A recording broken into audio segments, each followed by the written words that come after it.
Hello সবাইকে, কেমন আছো তোমরা? আমি একটা খুব সহজ রেসিপি নিয়ে চলে আসলাম। বানাবো আজ চিলি চিকেন।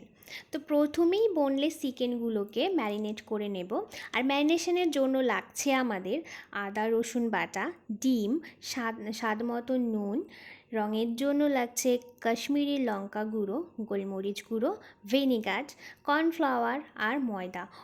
একটু সয়া সস অ্যাড করতেও ভুলো না। এগুলোকে মিক্সড করে আধা ঘন্টার জন্য রেখে দিতে হবে। এরপর কড়াইতে তেল দিয়ে চিকেনগুলোকে লাল লাল করে ভেজে নিতে হবে। ওই একই তেলে আদা রসুন কুচি দিয়ে ওটাকে একটু ভালো করে ভেজে তাতে অ্যাড করতে হবে পেঁয়াজ আর ক্যাপসিকাম।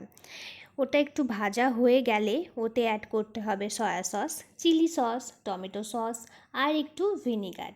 এরপর চিকেনগুলোকে অ্যাড করে ভালো করে মিশিয়ে নিয়ে তাতে কর্নফ্লাওয়ার গোলা জল দিয়ে ঘন করে মিশিয়ে নামিয়ে নিলেই রেডি আমাদের চিলি চিকেন। তো রেসিপিটা কেমন লাগলো অবশ্যই কিন্তু জানিও তোমরা।